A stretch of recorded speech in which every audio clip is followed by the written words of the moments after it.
बिस्मिल्लाहिर्रहमानिर्रहीम। Philip Larkin. बिस्मिल्लाहिर्रहमानिर्रहीम। Philip Larkin, and there's a poem, Church Going. This is a realistic poem. What the thing is realistic, it will be without conclusion. It's a new definition of truth. जो सच होगा उसकी conclusion नहीं होगा, जो सच होगा उसका conclusion की जरूरत नहीं होती। जो सच होता है उसके नेगेटिव पॉजिटिव दोनों पॉइंट होते हैं, इसलिए उसे नेगेटिव खाते में नहीं डाल सकते, उसे पॉजिटिव में भी नहीं डाल सकते। This will always create something confused situation. So the poem is also like this. You have to read the poem, you have to enjoy the poem, you have to consider the ideas, you have to consider the ideas. Ideas जिसके दिए गए आप इसको consider करेंगे और फिर अपने पास consider कर लेंगे। नो नीड कि पहले कंसीडर करें फिर कंक्लूजन निकाल के अपने पास रखें। नो, कंसीडर करें और कंसीडर ही अपने पास रखें। ठीक है। पोएट इस पोएम के अंदर अपना एक्सपीरियंस शो कर रहा है कि church once he went to church. इस मॉडर्न इरा के अंदर मोस्टली जो लिटरेचर लिखा गया है वो एंटी चर्च लिखा गया है? हमारे यहाँ भी उसका इन्फ्लुएंस रहा है। हमारे यहाँ पिछले दिनों, ये पिछले 1 डिकेड में 10 सालों में मौलवियों पर बहुत ज्यादा क्रिटिसाइज किया गया। जिस बंदे ने दाढ़ी रखी होती थी, सर पर टोपी रखी होती, वो मौलवी है, ये हलवे खाने वाला है, ये चोर है, ये मुनाफिक। मौलवी तो ऐसे कंसीडर कर लिया लोगों ने जैसे को मुनाफिक आदमी होता है। बस सीधी बात वो है, अलग कोई कसूर नहीं था उनका, कोई मुनाफिक नहीं थे वो। बस पूरी दुनिया क्योंकि रिलीजन के खिलाफ हो गई थी, एंटी रिलीजन हो गई, तो अब भी एंटी रिलीजन ही है। दुनिया सोशलिस्ट हो गई है, दुनिया लिबरल हो गई है। जो सोशलिस्ट नहीं है लिबरल है, दुनिया लिबरल हो गई है।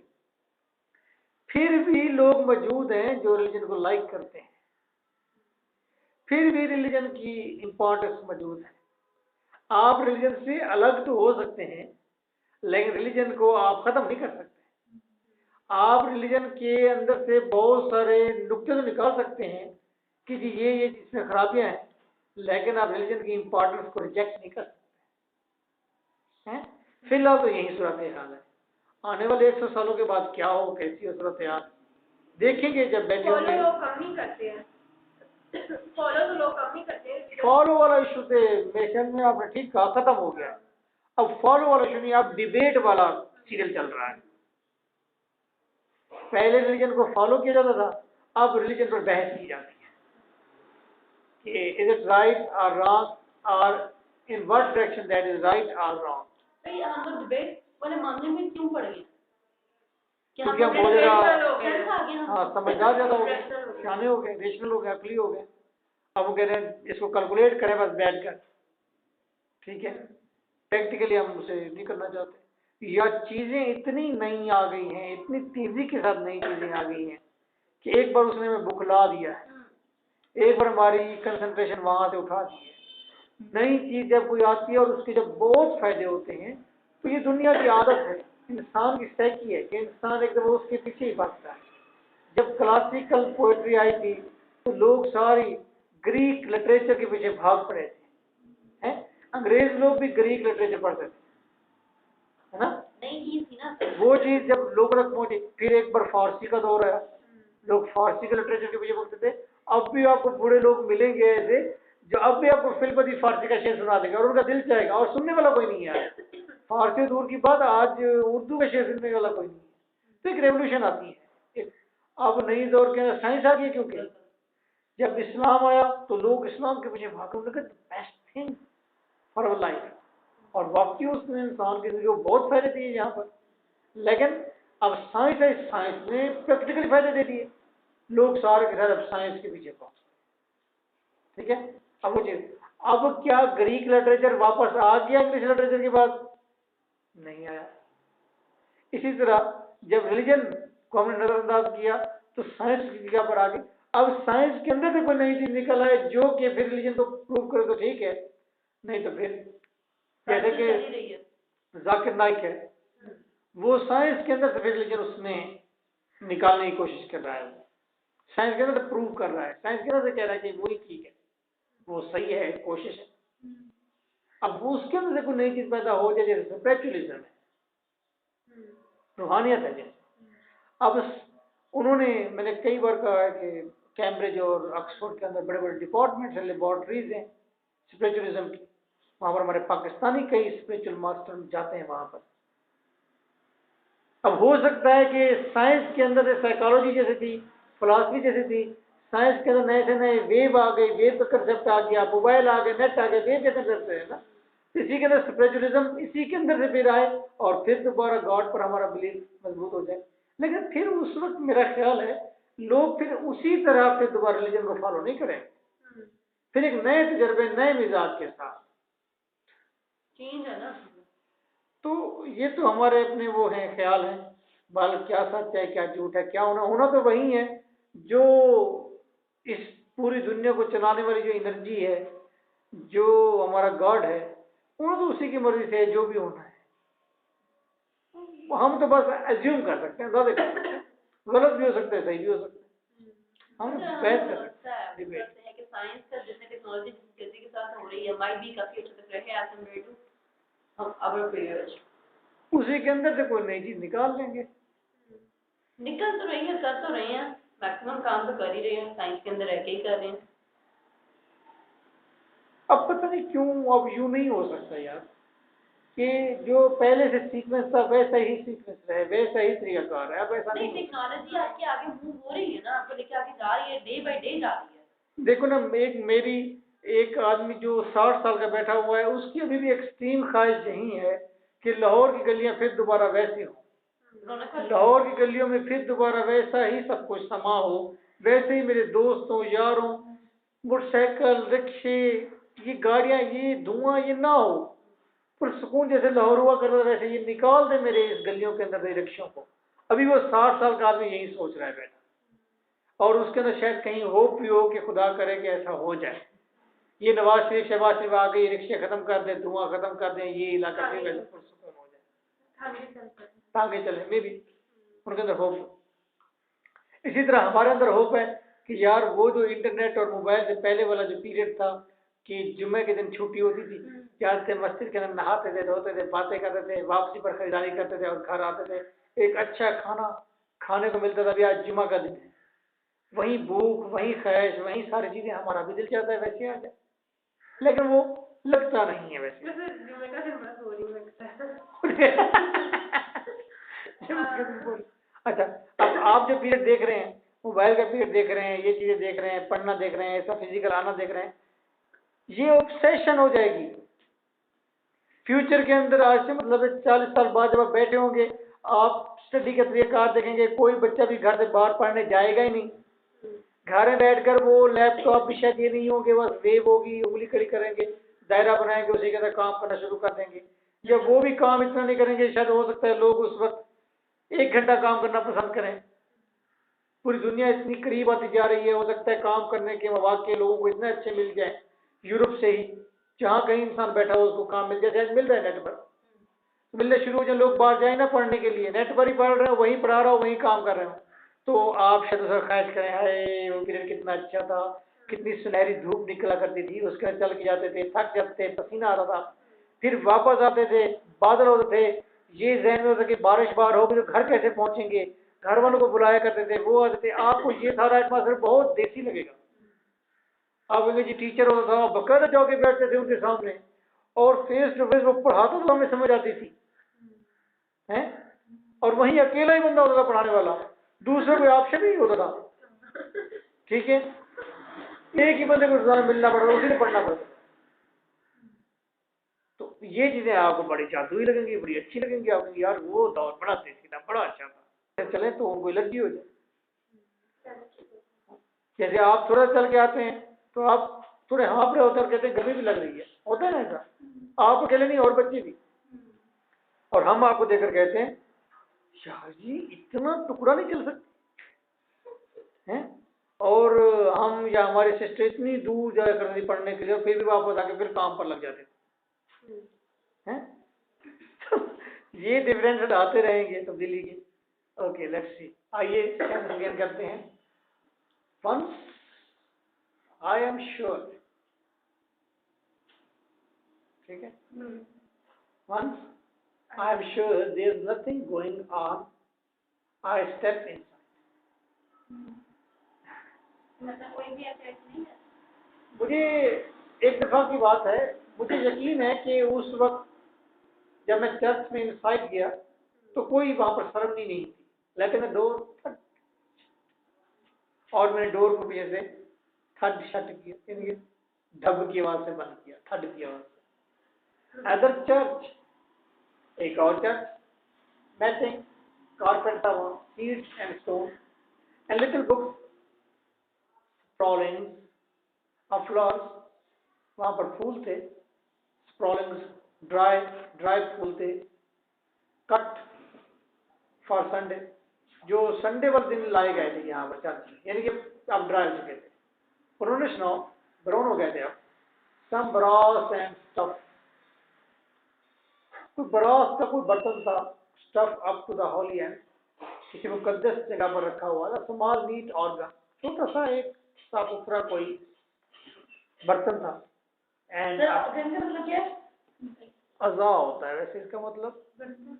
अब यहाँ पर कोई टुकड़ा बर्तन, एंड टेंस मस्ती, और फिर ये एटमॉस्फेयर टेंस था, धुंधला था, अनइग्नोरेबल साइलेंस। अच्छा यहाँ पर मस्ती टेंस और ऐसा साइलेंस था जिसको इग्नोर नहीं किया जा सकता। ब्यूफोर्ड नोस हाउ लॉन्ग, पता नहीं कब से ये साइलेंस मौजूद था, खुदा जानता है। कैसा स्ट्रेंज सा कॉम्बिनेशन है कि साइलेंस से वो शो कर रहा है कि there is less activities now in church. पता नहीं कितनी देर के बाद मैं दाखिल हुआ हूं चर्च में, पता नहीं चर्च में कोई आता भी है अब कि नहीं आता, लेकिन गॉड नोस, खुदा जानता है। ये कोई बड़ा ही स्ट्रेंज सा सेंस है। गॉड नोज, खुदा जानता है, मैं नहीं जानता, ठीक है। और फिर वो वहां पर कितनी देर सेंस थी, कोई आता भी है कि नहीं जाता। Maybe you want to say that कि अल्लाह ताला माफ करे कि गॉड को तन्हा छोड़ दिया गया है।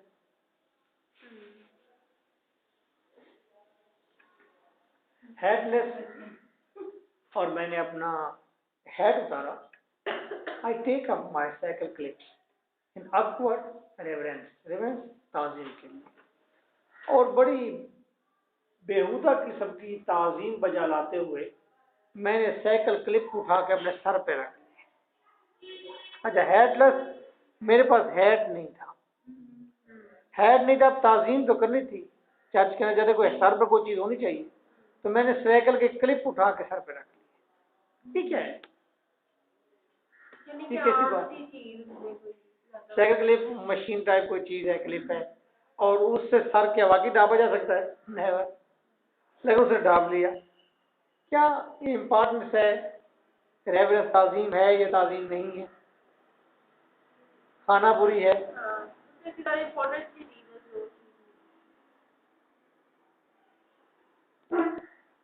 एक बिल्कुल ऐसे है, हौली कुरान हम पढ़ते हैं, हौली कुरान अपने मोबाइल में वो तिलावत लगा ले, या ऐसे move forward, run my hand around the front, from where I stand the roof looks almost new, छत नई नजर आती थी, क्लीन्ड और रिस्टोर्ड, साफ सुथरी थी, शायद दोबारा बनाई गई। समन वुड नाउ, कोई जानता होगा, आई डोंट, मैं नहीं जानता। माउंटिंग द लेक्चरर, अच्छा मैं ऊपर चढ़ गया कबूतरे के। आई pursue a few Hector in large scale versus, मैंने बड़ी बड़ी हरूफ में लिखी हुई आयतें वो मैंने पढ़ी, उसको ढूंढा, एंड प्रोनाउंस, और ऊंची आवाज में मैंने बोला हियर एंड यहाँ खत्म होता है, much more loudly than I adamant, और मैंने कुछ ज़्यादा ही ऊंची आवाज़ में पढ़ लिया, जितना कि मैं इंटेंट नहीं रखता था कि मुझे इतनी ऊंची आवाज़ में ये आखिरी लफ्ज़ पढ़ने चाहिए थे। फिर हम कहते आमीन, कुछ मैंने वो ज़्यादा ही ऊंची आवाज़ में पढ़ दिया। तो एक कोर्स स्नीकर ब्रीफली, थोड़ी देर के लिए आवाज़ गूंजी, back at the door I sign the book, और फिर दरवाजे पर गया। मुझे याद आ रहा है, कैसी बात याद आ रही है, रेलवे स्टेशन के पास एक मस्जिद हुआ कर रही थी ऊंची सी, रेलवे स्टेशन के साथ। तो वो बड़ा वीराना सा होता था इलाका, लेकिन साफ सुथरा होता था, रश नहीं होता। तो कभी कभार मैं जब सेकेंड ईयर में फर्स्ट ईयर में था, तो कभी कभी मैं उस मस्जिद में चला जाता और वहाँ खामोशी होती थी, बिल्कुल दरवाजा खुला रहता। अंदर जाके कुरान पाक रखे होते, कुरान पाक उठाता, उनको चूमता, सीने से लगाता, रख देता, बाहर का नमाज पढ़ता, फिर जाके अंदर फिर हाथ मुकद्दस अवराक को सारा संभाल के फिर वो गौर से देखता, फिर वहां से चल जाता, फिर दीवानों की तरफ वॉक करता रहता, चलता रहता, कहाँ कहाँ भटकता रहता, खामोश होता। लेकिन चुबली दैट उस वक्त का वो हाथ लगाना, चूमना, ऐसे कशिश रखता है ना अपने अंदर के है वही वक्त दोबारा हो जाए, वो बड़ा सुकून था, वो बड़ा अच्छा था आज की निस्बत फिर भी।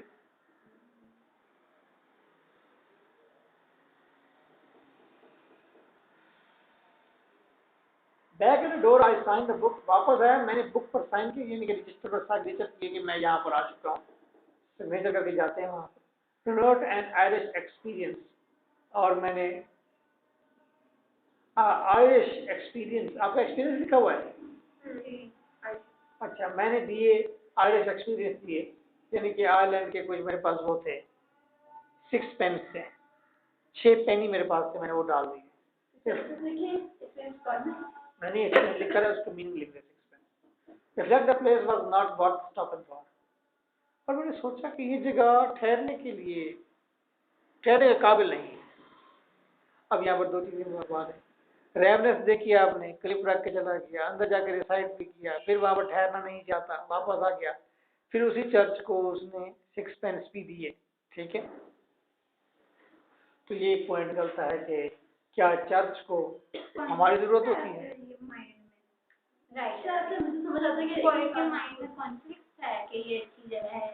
No no, that is just truth.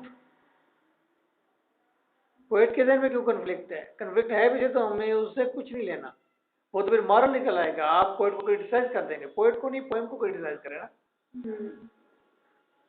ऐसी तो हालात हैं। हम मस्जिद में जाते हैं, क्या करते हैं? हम सोचते हैं कि that is worth staying place, कि हम यहाँ पर ठहरे रहे।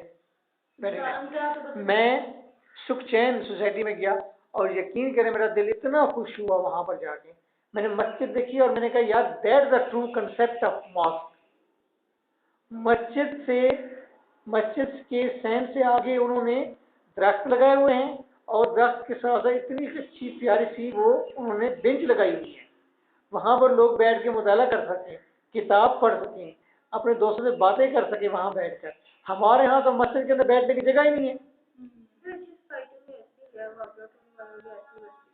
अच्छा, तो ये अच्छा कंसेप्ट है ना भाई। जब उस मॉस्क को इतनी खूबसूरत मस्जिद है, फिर बहुत दरख्त है, फिर सब बैठने के, तो क्या वहाँ के बच्चे, वहाँ के मर्द औरतें वहाँ बैठना पसंद नहीं करेंगी? बच्चों के अंदर एक शौर खुद ब खुद जो के आओ यार मस्जिद में चल के बैठते हैं, मस्जिद के करीब जाके बैठते हैं, उधर जाके बातें करेंगे, हैं? वो अच्छा है ना। ये क्या मस्जिद बिल्कुल एक बॉक्स की तरह बना दी जाती है, अंदर घुसा जाते हैं, फौरन भी बहुत ऐसे भाग रहे होते हैं सारे, बस जूतियां इकट्ठी कर रहे जैसे बस सब कुछ खत्म हो गया है, अभी भागना है यहाँ से। लेकिन नहीं, मस्जिद में कंफर्टेबल इतना हो कि इंसान वहां पर बैठने को दिल करे, बार बार जाने को दिल करे, है ना? नेचुरल होनी चाहिए, नेचुरल। लेकिन ये तो बस बड़े लोग ही जाते हैं मस्जिदों में। एक मस्जिद भी ऐसी नहीं है जो मतलब इसमें कोई मार्बल कोई चीज ना हो, वो एक अहाता हो, उसके चारों तरफ दरख्त लगे हुए हो, और वहां पर हल्का सा शेड हो एक छोटा सा, ताकि बारिश हो तो नमाज पढ़ी जा सके, और इंतहाई कूजी, इंतहाई नेचुरल एटमॉस्फेयर है जिसके अंदर। बड़े लोग ही जाते हैं मस्जिदों में, और वो लोग तो आइए।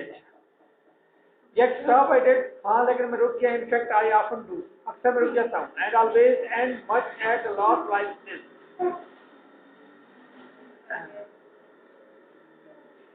और वक्त का लॉस महसूस होता है, और अक्सर मुझे वहां पर वक्त का ज़िया महसूस होता है।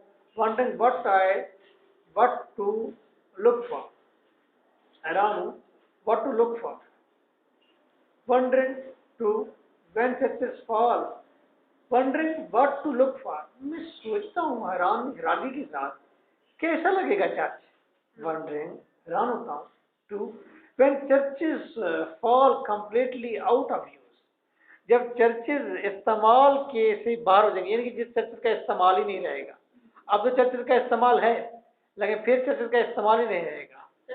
मस्जिद भी यही हाल है, बहुत सारे लोग नहीं आते, बस इसके ऊपर ही हमारी मस्जिद है, उसके साथ किसी हद तक जो है ना वो क्राउड लोग। अगर प्रैक्टिकली बात की जाए तो मैंने सुना है कुछ बुजुर्गों से, वो कहते हैं कि मास्क में बैठ के बकायदा मशवरे किया करते थे, प्लानिंग की जा सकती है, लोग एक दूसरे की बीमारियां मसले मसाइल को डिस्कस किया करते थे। अब वो एटमॉस्फेयर नहीं रहा, तो वो कहते हैं ये मास्क ठीक नहीं है। इट्स मीन दैट कि वो लोग कह रहे होते हैं कि पहले मास्क का प्रैक्टिकली इस्तेमाल होता था, अब मास्क का प्रैक्टिकली इस्तेमाल नहीं होता। सिर्फ वो लोग जो इस चीज़ से आगाह हैं कि नमाज पढ़ने से सेहत भी मिलती है, दैनिक सुकून भी मिलता है, वो उसको सही यूज़ करते हैं। बाकी तो लोग सिर्फ सवाब लालच के लिए भागते हैं और फिर दौड़ कर वापस आ जाते हैं। तो लोग जूते भी उठाते हैं, वहीं से कालीन भी उठा के देते हैं, मुझसे चीजें भी उठा के देते हैं ना। पहले होता था कि मस्जिदें खुली रहा करती थी, अब तो सीन नहीं है। तो इसमें मस्जिदों के अंदर से जूते चोरी होते हैं या कलीन चोरी होते हैं या पंखे उतार के ले जाते हैं, तो इसमें कसूर जो है गवर्नमेंट की इकोनॉमिकल पॉलिसीज का है, ना कि चोरों का और लोगों का कसूर है। जब लोगों को रोटी नहीं देंगे तो आपके जूते चुराने पर मजबूर हो जाएंगे। आप मेरा जूता चुरा के क्यों नहीं जाते? क्योंकि आपको पता है कि आपको रोटी मिल जाती है। ये 3 रुपए का जूता बिकेगा कबाड़े में, मैं क्यों बेचूं इसको?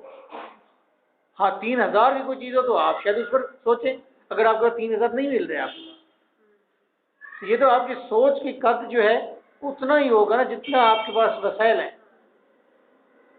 तो वो तो इस्लामिक पॉलिसी से ताल्लुक है चोरी का, उसका चोरी का ताल्लुक मास्क से या रिलीजन से नहीं है।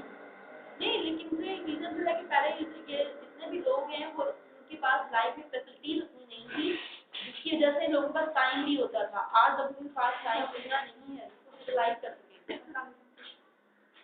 बर ये बेटे क्लास बस ये दो अलग बातें।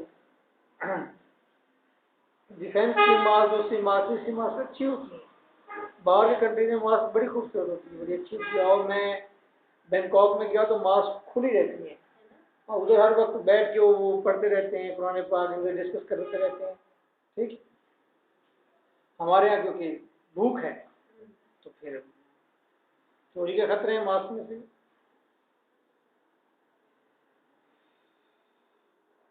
अच्छा, जब चर्चेज का इस्तेमाल ही खत्म हो जाएगा तो फिर चर्चेज कैसे लगेंगे?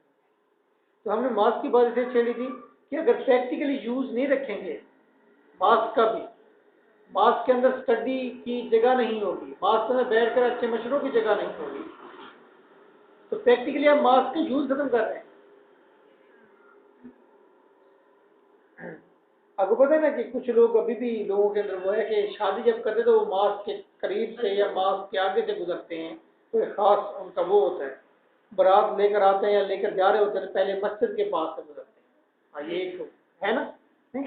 अच्छा, ये बहुत सारी जगहों पर है कि मस्जिद में निकाह होना या मस्जिद के अंदर से गुजर के जाना, हाजिर देकर जाना। होता है ऐसे कि मतलब निकाह होता है ना जिस टाइम, तो फिर वो आप देखो ना, यूज प्रैक्टिकली यूज आ गया ना मस्जिद का, आ गया ना यूज, तो आबाद रखने के लिए उसका प्रैक्टिकल यूज होना चाहिए। अब ये लोग बिदत कहें या कहें गलत है या पता नहीं कहते, कोई फर्क नहीं पड़ता, कुछ भी कहें, लेकिन चीजों को आबाद तो रखना पड़ता है ना। आज अकेडमी है, मौजूद है, आप पढ़ने आते हैं, कल नेट पर सब कुछ हो जाए, लेक्चर हो जाए, अगर आपने फिर भी इसे आबाद रखना है तो आपको एक चक्कर तो लगाना पड़ेगा यार, किसी बहाने से। यही तो है ना कि आपको आवाज की खुशबू से बरकरार रखने। अच्छा यार, पता नहीं हम क्या सही कहते हैं, पता नहीं क्या गलत कहते हैं, बस ये डिबेट है, गुफ्तगू जो कर देते हैं, ठीक है। What we shall turn them into, फिर हम इनका क्या बनाएंगे? We shall keep a few cathedrals chronically on show, अच्छा, फिर कैथेड्रल्स जो हैं, कुछ किताबें या कुछ सिपारे या कुछ एंटीक चीज़ें, वो हम शो में रख देंगे फिर इनकी। या कैथेड्रल जो चर्च हैं कैथोलिक, उनको हम शो पीस बना लेंगे। जैसे कि टर्की के अंदर एक मास्क है, उन्होंने उसको शो पीस बनाया हुआ है, लोग वो शराबें पीकर जूते पहनकर वहां चले जाते हैं अंदर, पता है ना? कौन सी मस्जिद है वो, वहाँ पे है ना? ये अक्सर ऐसा होता है। तो तुर्की के अंदर एक है मस्जिद,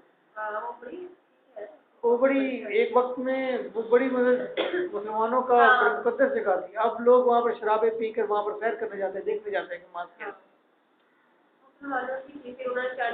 और कई बार फेसबुक पर दिखाते भी हैं, बूट, लड़कियां, सारे अंग्रेज, सारे अंदर दाखिल होते हैं। तो वो कहते हैं कि हम इनको शो पीस बना कर रख देंगे। जिस तरह की अब ये हमारा लाहौर फोर्ट है, शाही किला, उसको हमने क्या बनाया हुआ है?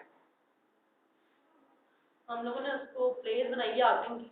आउटिंग की प्लेस बनाई हुई है। इसी तरह चर्च को भी वो कहते हैं कि रख देंगे। देयर पार्चमेंट और उनके बाकी जो पीसेज होंगे, प्लेट, पाइप्स इन लॉक केसेस, भाई बर्तन वगैरह जो होंगे मुकद्दस, उनको लॉक केसेस में और कहेंगे जी देखो, जिस तरह पुराने एंटीक लोगों के कोई बुत मिल जाता है, क्या करते हैं हम, रख देते हैं जी, ये इनकी पूजा किया करते हैं, भाई ये एंटीक चीजें हैं, हालांकि वो उनके लिए मुकद्दस थी। ठीक है, मैं उधर टेक्सला में गया तो एक बुत रखा हुआ था, उन्होंने कहा ये सबसे बड़ा बुत है। मैंने कहा अच्छा मेरी पिक्चर है ना, मैंने उसके सर पर हाथ भी रखा बुत के, चुम्मी भी ले ली उसकी, तस्वीरें बनी हुई है। अब उनके लिए चुम्मी लेना उसकी या उसके सर पर हाथ रखना कितना बड़ा गुनाह होता होगा, कितने बड़ा बुत है हमारा सबसे सुपीरियर, और इसको कोई हाथ लगा ले, ये तो इम्पॉसिबल। और मैं उसके हाथ भी रखा था, मैं खैर है पुत्र खैर है।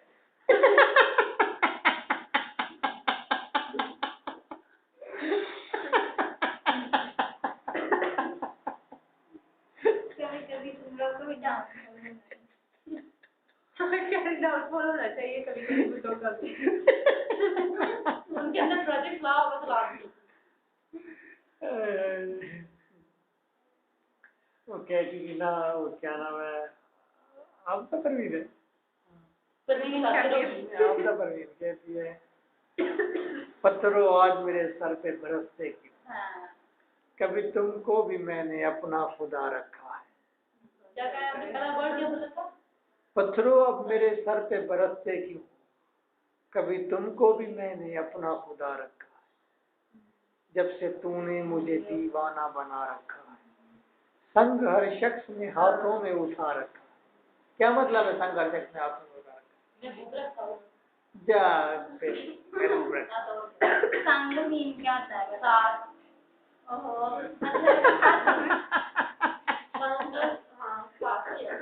अच्छा, क्या होता है? अब क्या होगा? संघर्ष शख्स ने हाथों में उठा रखा है, क्या मतलब है इसका? बहुत अच्छा रखा हुआ है। अब हर शख्स ने हाथ में पत्थर उठा रखा है। तो जब से तूने मुझे दीवाना बना रखा है, जब से तेरा मैं दीवाना हो गया हूँ, संघर्ष शख्स ने हाथों में उठा रखा है। हर शख्स ने पत्थर उठा रखा है, वो पागल है ये मुझे मारने के लिए। कोई पत्थर से ना मारो मेरे दीवाने। ये वो वाली ठीक है ना? ओ करिए आइटम बम से उड़ा दो साले को।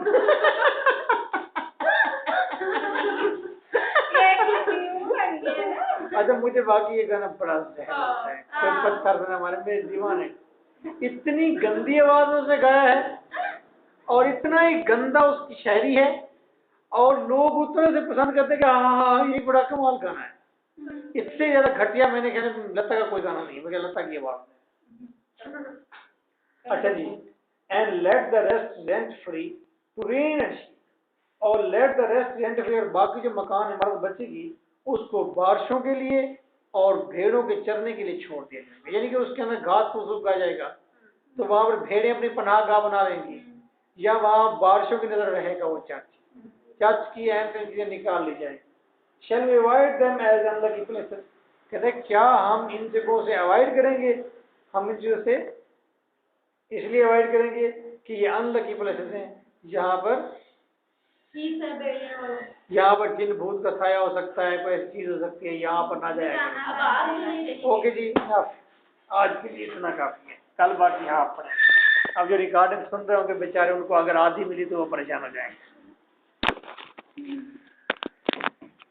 वो कहेंगे कोई पत्थर से ना मार बम से उड़ा दो।